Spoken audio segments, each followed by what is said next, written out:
about 2 grams a day. Heroin has ruined our lives. You're going to leave the stage and you're going to go straight into rehab. Promise me you're going to do this and you're not going to walk out. What more do I got to do to prove to y'all that this is really what I want? This is what I want to do. Because y'all got to take my word. There was $7,500 in my wallet. I feel like my mother stole it. I was a heroin addict for over 35 years of my life. She has a past of stealing, not telling the truth, and getting in trouble with the law. I did a lot of things in my life that I am not proud of. But the one thing I would never do is take anything from my grandson or my child.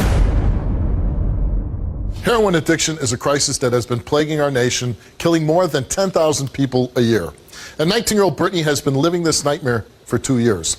Her addiction began after being brutally raped at the age of 13. But today, her family is desperate to get her on the road to recovery. Take a look. I was a good student. I did cheerleading, basketball, volleyball.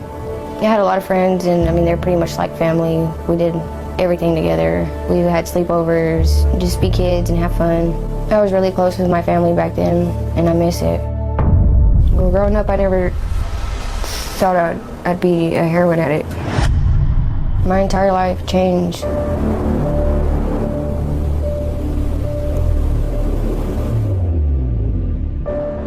The rape.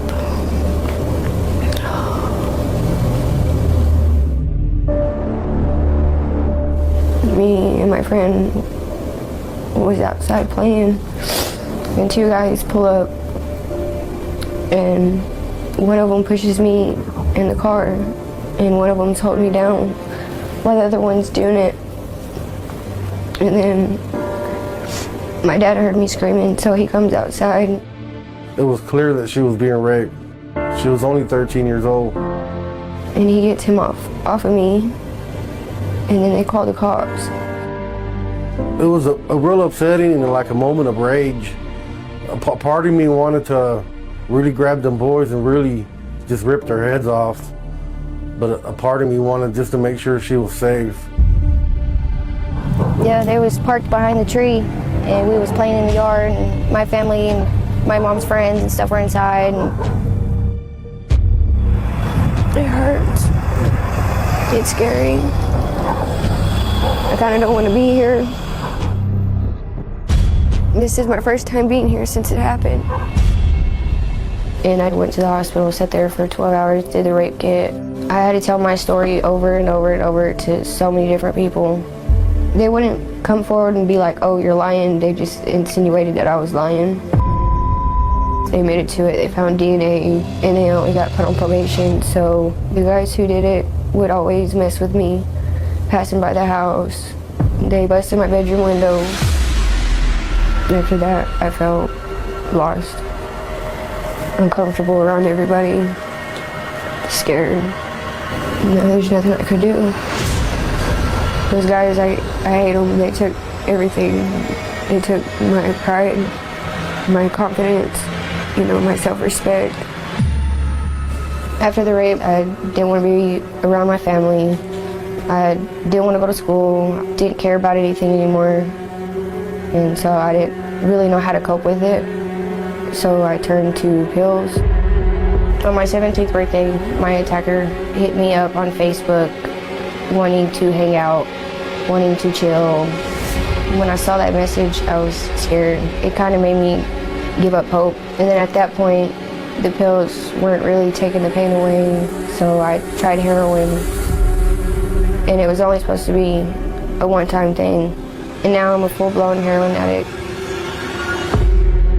I've stolen or I've pawned stuff. I have thought about prostituting just to be able to get the drug. It scares me knowing what could happen. I want to be modeling, acting, going to school, becoming a nurse, or some kind of like homicide detective. I never thought it'd be this.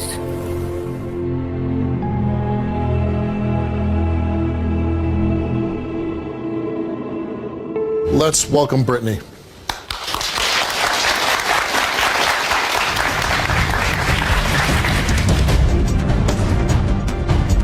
Even though you had this horrific thing happen to you, now, because of it, you've turned to heroin.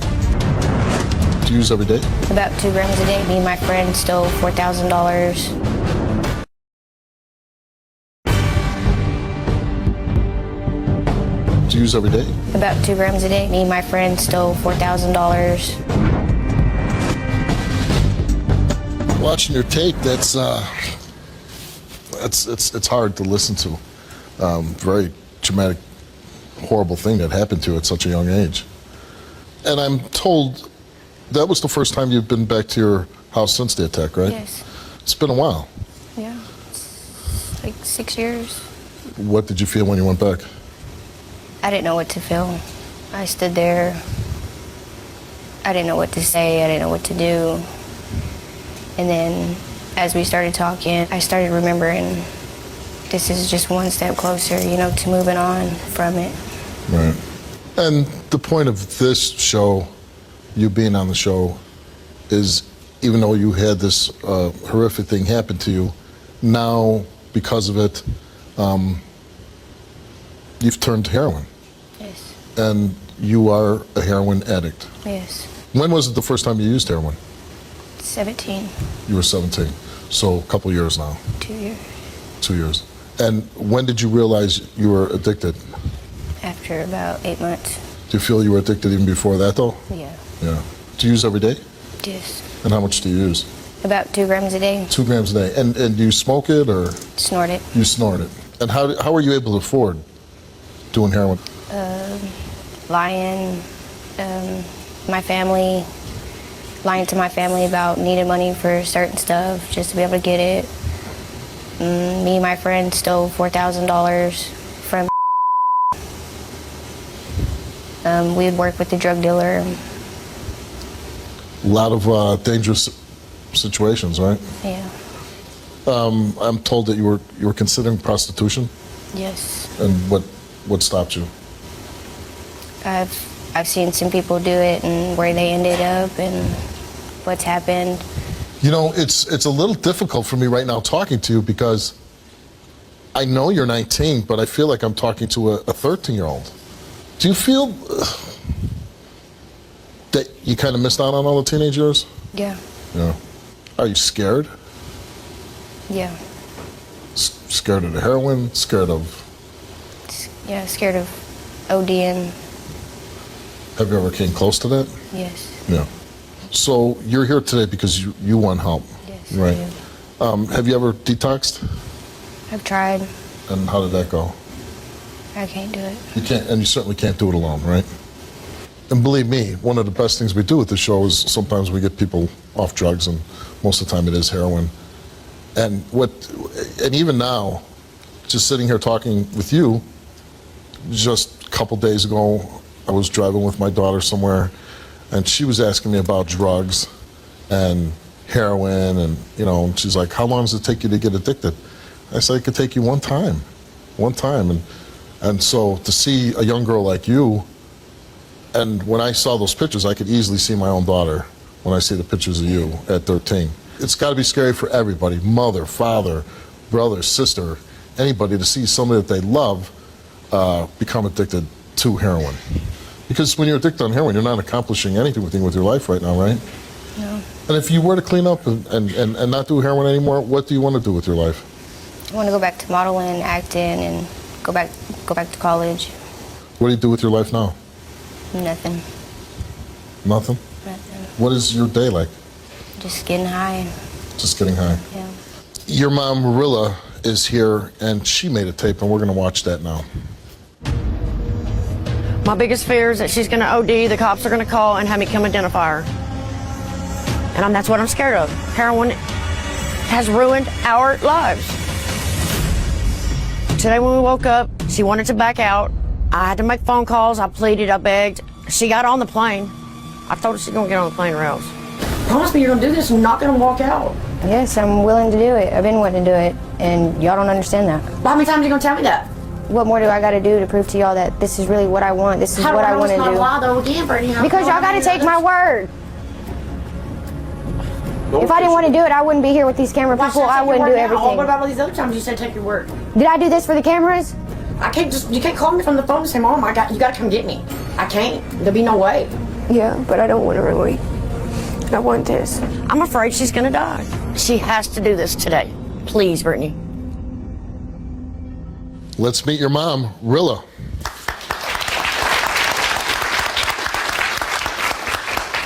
Steve, this is not my daughter.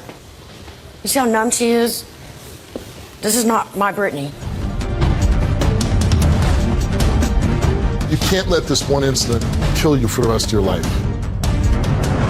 You're going to leave the stage and you're going to go straight into rehab.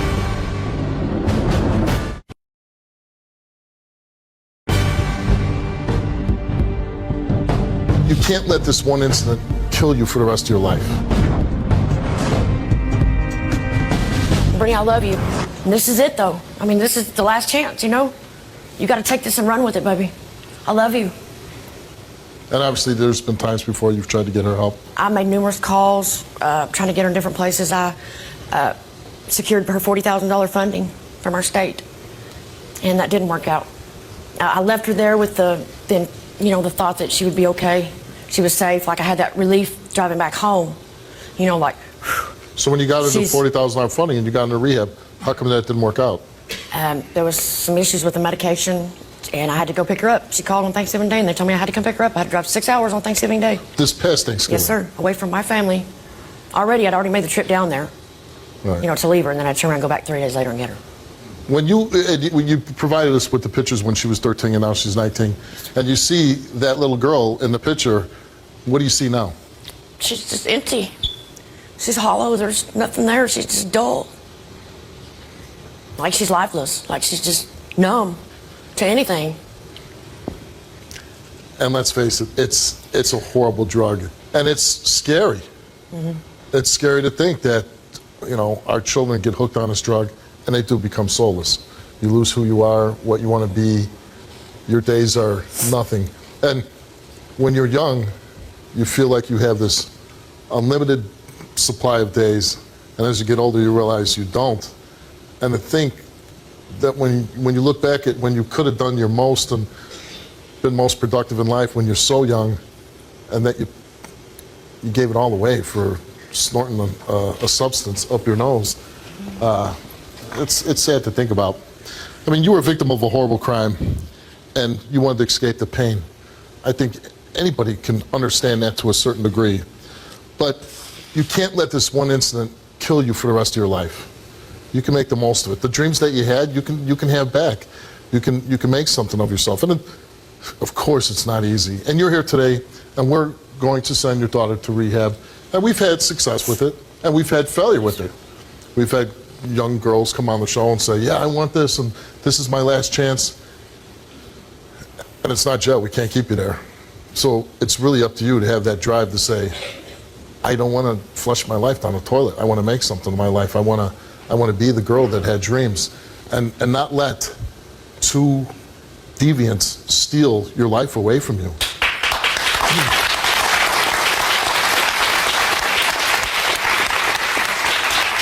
I mean, show the world that you're tougher than them. And by living your life and beating this, we'll show, hey, I'm better than you, and I can beat you, and I'm living my life.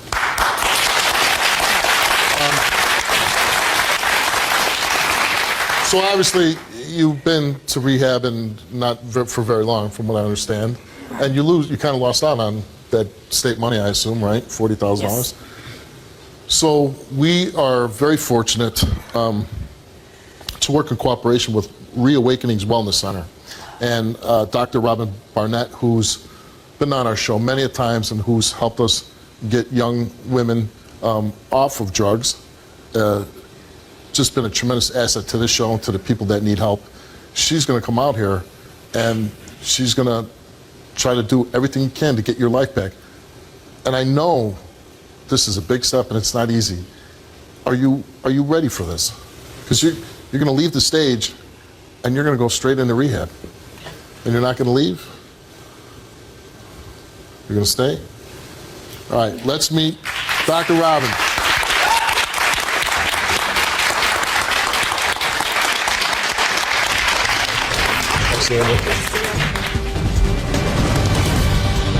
Right now I'm in detox, and when I'm withdrawing, I just hot, cold sweats, body aching, runny nose. Before coming here, I was more scared of the withdrawals than the craving from heroin.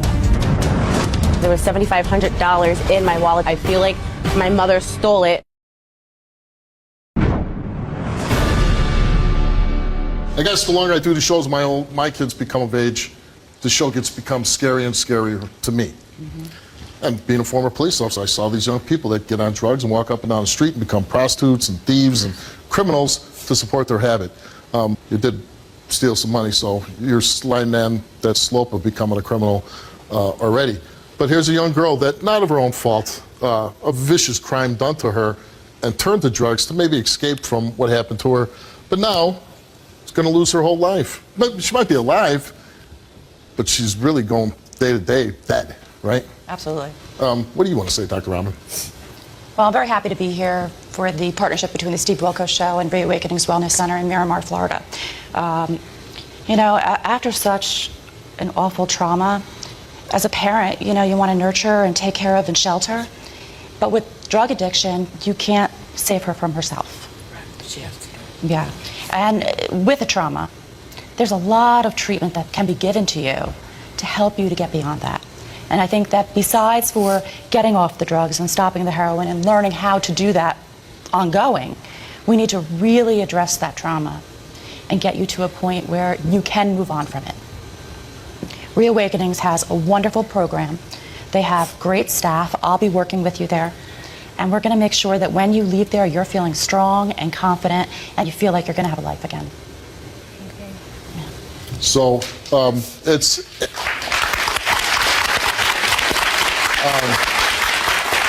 and the program is 28 days? The program's 28 days. 28 days. And I'd like to sometimes equate it with when I was in the Marine Corps.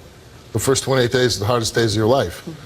Not easy thing, but you have to find that inner strength and you'll get through it. And in a month's time, we would love nothing more to have you walk back out on the stage and have the girl that was in those pictures when you were 13 years old come walking back out on the stage. That's what we're all hoping for. So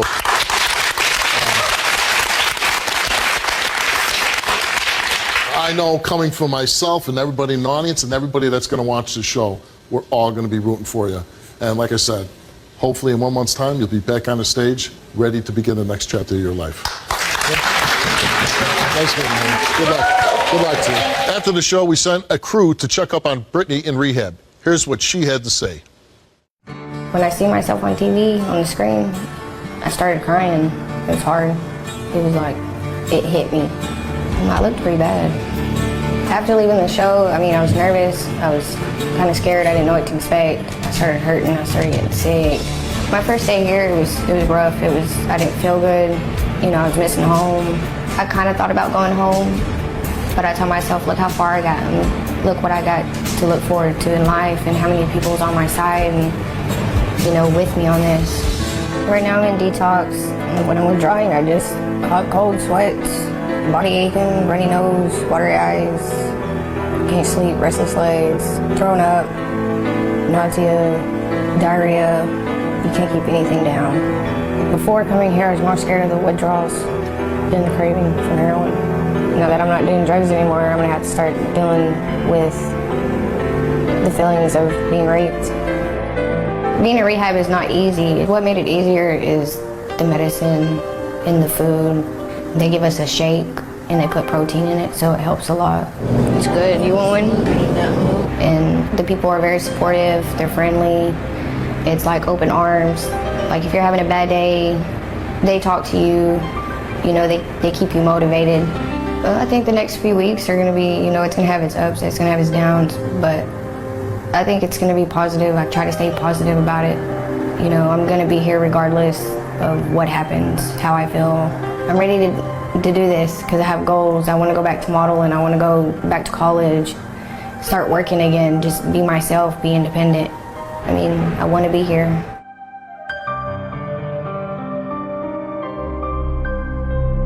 Unfortunately, after 20 days in rehab, Brittany left the facility and did not complete the program. But Brittany, if you are watching, I don't want you to give up on your dreams in life, and I wish you the best of luck moving forward. There was $7,500 in my wallet. I feel like my mother stole it. She has a past of stealing, not telling the truth, and getting in trouble with the law.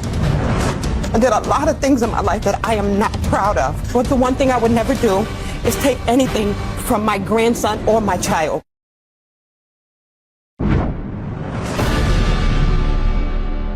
Deanna was devastated after a large sum of money was stolen from her. And to make matters worse, she believes her own mother, Gabrielle, was the one who stole it.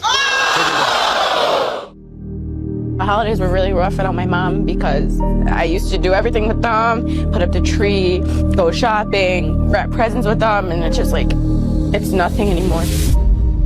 I was at my mother's house and arguing about money and whatnot, so I left. I went to my mother's friend's house. So my mom's friend took me and my friend up to the hotel with my 3-month-old baby. We got to the hotel, and as soon as I wanted to check in, I couldn't find my wallet. So I had to call them back, and I was like, listen, can you guys come and get me? I need to go back to your house, backtrack where I was to figure out where my wallet was. The reason why I needed my wallet because there was $7,500 in my wallet that I needed for my apartment. So I called the cops. I was like, I don't know where my wallet is. I feel like my mother stole it because she was the only one that was outside. The reason why I think my mother did this is because she has a past of stealing and doing drugs and not telling the truth and getting in trouble with the law. One day I found out that my mother got a brand new 2016 car, and there's no way my mom can afford that car without stealing my money. The last time I spoke to my mother was 6 months ago. My son hasn't been able to see her ever since that day. She didn't steal the money from me, she stole it from him. So it's just like, why would I let my son see you if you stole the money? I hope that my mother really didn't take this money, but if she did, I can't do it anymore. I can't talk to her. And I really hope that Steve can help me get past this and figure out the truth. That's your daughter on the tape, and she feels that you stole a large amount of money from her. See, I would never, ever, ever steal anything from my child. I mean, I get that she would think that I would, because yes, I do have a history. I was a heroin addict for over 35 years of my life. And I did steal. I did a lot of things in my life that I am not proud of. But the one thing I would never do is take anything from my grandson or my child. I've been clean for 3 years now. And the only way that I could have achieved that is change. And I'm at a point in my life where I'm willing to do whatever it takes to have a better life. I don't want to go back to that person that I was. Deanna's whole entire life, I was a drug addict. She has not really seen me clean because of this here, and I'm just tired. I want this over with. I would never do that to her. Never, ever would I do that to her. And I just want her to know that she's my daughter. I love her, and I love my grandson. She lived with me before all this happened. I'm the one that told her to take that money and go get an apartment. Why would I turn around and steal it? Like, it just doesn't make any sense. And it's killing me for her to even think that I would take that from her. I am her mother. I gave life to her. I went through mountains. I've done everything for her, even from a prison cell. But I've made sure she had what she needed. But when you yourself, with your own words, explained that you were an addict for 35 years, that you have a history of stealing, I mean, is it really hard to imagine her thinking, my mom did this? No, it's not. I mean, I get that she would think that. And I'm going to say this, too, and this is not a comment on you, but I've seen money screw people up, you know, and this is a large amount of money. This is $7,500 cash. So I know people that would steal that without being on drugs. You know what I mean? Like, they see that money, they don't care whose it is or what. If they have a chance to get it, they're going to steal it. You know and what see, I mean? That's another thing. When I was stealing, I wasn't stealing money. I was stealing out of stores. I was a shoplifter. Right. I've never taken anyone's money. And I especially wouldn't take my child's money. Now, she says after this money was stolen, you then purchased a car. Right. Okay. And can you explain where you got the money? A 2015 truck. Where are you going to get that with $7,000? I don't know. However, like I said, I've been a drug addict my whole life. People, you know, I let them put bills in my name. They kept the bills up, which allowed me to have good credit. I go to the car dealership, no money down, and I have a job. because now I'm clean. I'm doing things that productive members of society do now. I have a good job. Do you know for sure who took any of your daughter's missing settlement money? She answered no.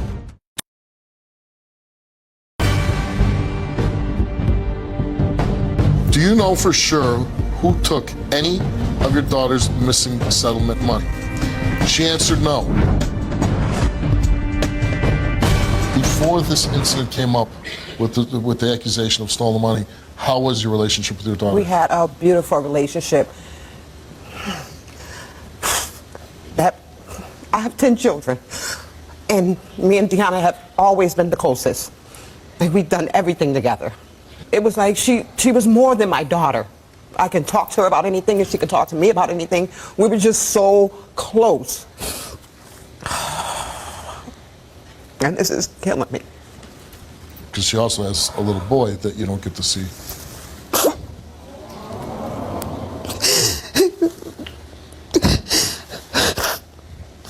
When was the last time you saw your grandson? When he was 3 months old.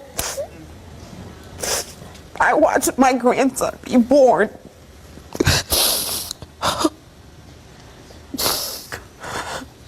He's 9 months now. I missed so much of him. I wanted to see him on Christmas, and I asked another family member, would she call her and ask her, would she allow me to see him? And at first she said yeah, and then she took it back. I have Christmas gifts for him. I brought a Christmas gift here with me today for him.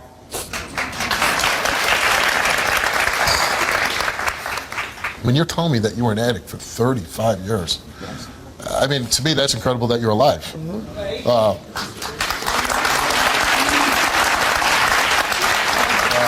I have so many family members that didn't make it. I have so many friends that didn't make it. Yeah, and because it's a drug that can just destroy you in a matter of months, let alone being on it as long as you did. And then to get off of it and turn your life around at this stage in your life, and they have this wonderful relationship with your daughter and your grandson, I'm hoping that you pass this lie detector test. I certainly hope so. All right, so let's bring out Deanna.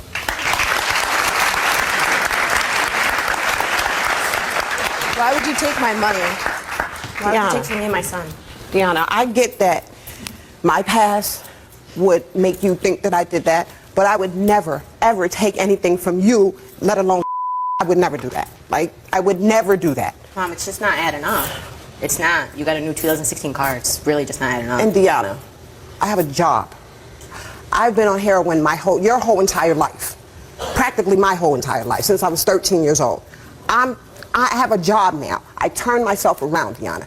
Had me and you been speaking, you would have known all this. I didn't take your money. I would never do that to you. And Deanna, it's killing me that you would even think that I would do that to you. Mom, it's not just a thing that I think it. It's just my mind's telling me one thing and my heart is telling me another. And I don't want to believe you did it. I really don't. I didn't do it, Deanna. I hope not. I did. Before this money was stolen, how was your relationship with your mother? We had a really good relationship. We hung out every day. We did everything together. She did my baby shower. She threw my baby shower for me. She was in the delivery room with me. She watched my child be born. And knowing your mom's history, obviously, do you think that she totally overcame this, that you could trust her? Because obviously there's some distrust, and you do think that she maybe took the money because you're obviously here. But going into it, do you think your mother was totally beat this addiction and that she was somebody that you could trust? Just looking at her now, yeah.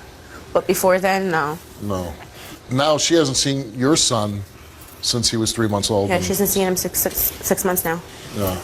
And how hard is that on you? It's really hard because he's now starting to walk. He's starting to talk. He says mom. He says dad. He says baba. And my mom is not there for that. My stepfather's not even there for that. It just really hurts. Really bad. And this is over money. Yes. Yeah. And I'm not saying that like downplaying it. It's a shame that a mother-daughter relationship could be torn apart. over something like money. But I'm sure in your situation, that's a lot of money. Yeah. And it could be devastating to you financially if anybody stole that from you. But if it's your own mother stealing from you, if she came here today and she took this lie detector test, if she were to fail, I can only imagine the feelings that it will. If she fails this, I don't want any contact with my mom at all. She can't even see my son if she fails this test. If she passes, I will gladly apologize to my mother and let her in my life and in my son's life and do things together. But if the results come out, she did it, I don't want nothing to do with her. And this is maybe a hard question to answer right now. And I'm hoping that you pass. And you say you're going to pass, so I want to believe that.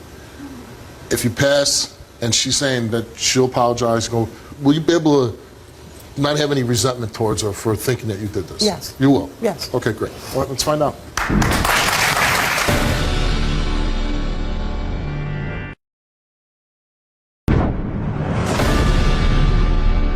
Gabrielle came here, took a lie detector test.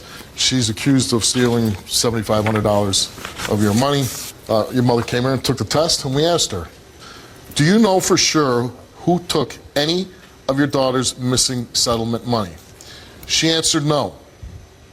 Did you take any of your daughter's missing settlement money? Your mother answered no. Results came back the same to each question, and they came back that your mother, Gabrielle, told the truth.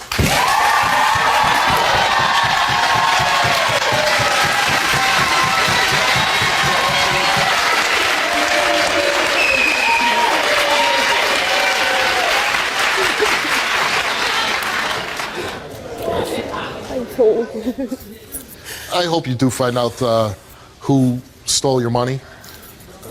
But, it's my experience as a policeman, when it comes to cash, even if they find out who did it, a lot of times it's gone. I would say this. You guys have been torn apart for 6 months, mother and daughter, grandmother and grandson. And I know it's not easy to replace that kind of money. And it would be hard for a lot of people to replace that kind of money. But most people, over anything, would want to have their mother than money. Yes. And